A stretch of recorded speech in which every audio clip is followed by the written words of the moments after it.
What's up, guys? In today's Comments to Crafting, we find out what this special pillager bell is for. We also ride into the nearby village on our new pet fox to make some villagers sweat. That's because we've got some new Pillager Armor with special powers, on top of a Totem of Dealing that should prove quite useful for trades. And of course, more new TNT, always a plus. Leave your comments below to see them turned into a special crafting recipe.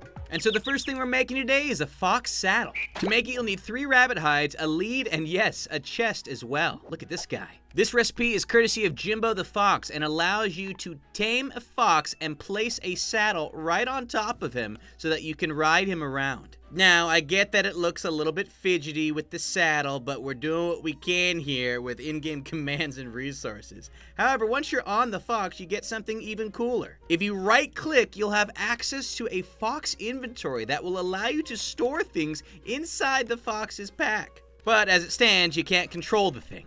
Heck, that could tame me. Just put a fishing rod and a raw chicken together for your chicken on a stick. And if we look now, this fox is quite keen on getting involved with whatever it is I'm up to. So don't mind if I do. We're gonna lead this puppy right down this path. And if you didn't know, you can also right-click to give a nice little speed boost to your foxy friend. Again though, you've got this special inventory as well. So suddenly you've got a little bit of a pack saddle, adorable as well. Oh, did you hear him? All right, buddy, let's head into town. It's time to wheel and deal. Oh, yeah. Just kidding. Recipe number 2, a whip. To make it, you need 3 leather and a stick, just like that. You can right-click with the whip to send it out. You see the particles? That's you whipping. You see, sometimes you gotta use your imagination, guys. Relax. But, oh, that beef, it's so far away. I don't wanna walk over there.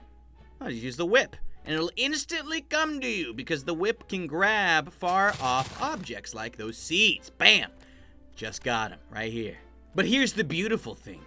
It's also directional. So you can attack from above. And what's more, you can also collect items from above as well. Oh, but they fell. Let's pretend they didn't. See, I got it back. The other cool thing is you can attack multiple creatures at the same time with one attack. So even though I'm only right-clicking once for most of this, I was actually able to deal damage to more than one mob at the same time. Get closer! You saw already. Now, don't let looks deceive you. This whip down here does have durability. It just doesn't show up on the item. So if you use this too much, it will break.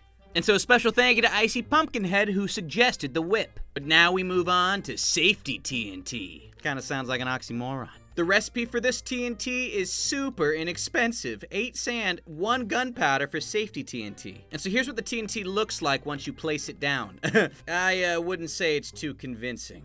Recipe idea is courtesy of Marvin Stibber, who asked that we make a TNT that damages mobs, not blocks. However, we took it into our own hands, and we made it damage blocks, not mobs. I think we just read your comment wrong. Sorry, Marvin. But as you can see here, quite a blast, and I took no damage doing it. But let's test this theory out about it not hurting other mobs. Okay, I did a little bit of testing, and what it looks like is it appears the mobs take damage, but they don't actually. So if I were to blow this guy up, you'd see that it's really hard because there's too many sheep in here. There we go. So they're all still alive. Some are definitely on fire. I think that's just because I set them on fire by mistake. But they're all alive, and all that happened to us was we made a crater in the ground. As you can see here, if you were to try this with normal TNT, the sheep wouldn't stand a chance. But hey, look at all that meat. Now let's take a look at some Pillager Armor.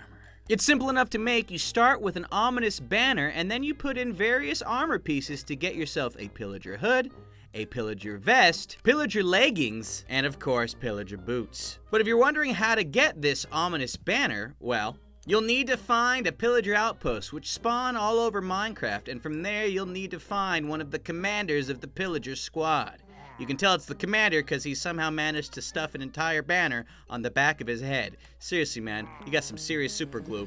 But beware! Killing one of these special pillagers will cause a bad omen to be fallen upon you. But we'll get to that later. Now, this Pillager armor has a couple pretty decent uses. First off, once you wear it, you'll start to look just like a pillager, or someone wearing pillager's clothes. I look like a baby in this. But the coolest part about it is what it does with pillagers. When the full suit is worn, they won't attack you, and villagers will be scared of you. So let's show you exactly what this looks like. First of all, shouts to Lol Slubby who suggested the armor. But check it out, we're gonna spawn in pillagers all over the place, and as you can see here, we good, baby. They're all cool. You can even throw in some Vindicators, change up the game a little bit. A couple of Axemen here and there. Ooh, that one's got a banner on him too. We're gonna make sure to stay away from him. Day 5. They still haven't noticed me. I've successfully infiltrated the Pillagers faction. Actually, I'm curious, what happens if I attack one? What's up? What's good? What's good then, baby? Oh, yo, you don't do nothing. What am I, the boss? Hey, ugly. Yeah, you suck. Hey, yo, we're the coolest. What is happening over here? They're throwing some kind of party or something? Hey, boys, I'm in charge here. Step aside for a minute. Yeah, yeet. Oh, oops, I let one out. Wait! It's my job to scare the villagers, and that's exactly what this armor does. If you're close enough to the villagers, they will instantly flee from you right away. Look, they're running like mad. Can't do anything. Look, they just keep grouping together. They're practically jumping together. Oh! Well, yeah, you guys can just stay down there. That's fine. It's a lonely life being a pillager. You go to trade, get some bread, and poor farmer just runs away. Doesn't want anything to do with you.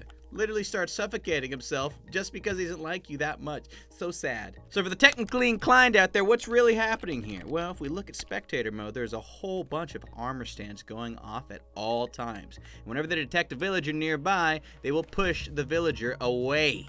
Same with various other objects we use in today's recipe video. This next recipe is fun. It's a Scarecrow. And the recipe itself is super simple. Pumpkin, hay bale, oak fence, Scarecrow. He's an adorable little guy, so how do you use him? Well, when placed down on a block, passive mobs will be shown away. Look at them. They're not standing anywhere close to these poor little mobs. So you'll be able to keep your grass nice and safe from these dirty plant-eating wonders. Ah, yes. And it makes for really cool looking decoration as well. Look at them, twitchy wonders. Oh my gosh, they act like they're actually scared of the poor Scarecrow. Yo, it looks like he's got green hair right now. Nice. Scarecrow's courtesy of Xerex 2000X. One fence plus one A block and a pumpkin that scares. Ooh, we got 17 likes on it. Yo, nice. Only 2 more recipes, my friends. Leave yours in the comments below. And if you haven't smacked that like button yet, please do so. Next up, we have the Totem of Dealing.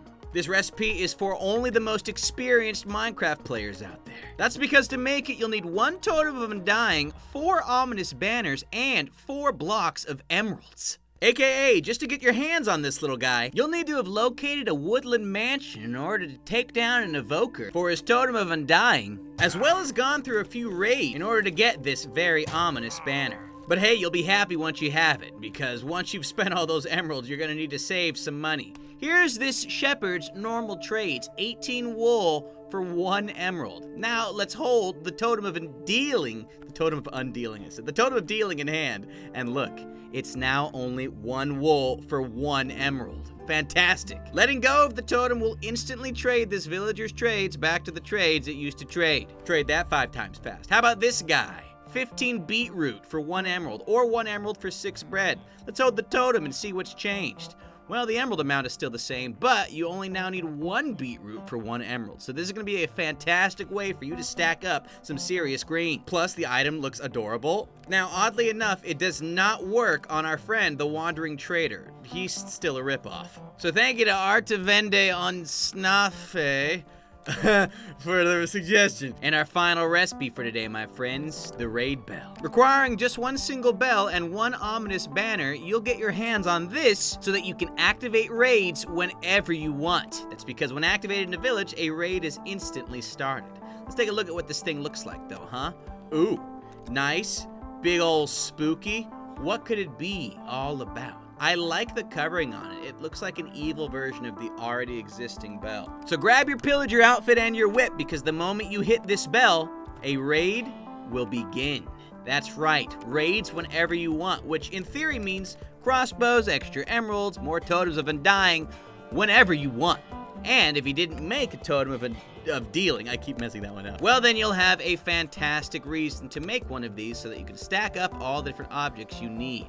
Now again, all the villagers are afraid of me because I've got this outfit on. Now where are these raiders? Ah, here they are. Don't mind if I do, boys. I'm just gonna attack you, and you're not gonna do anything about it. Fantastic.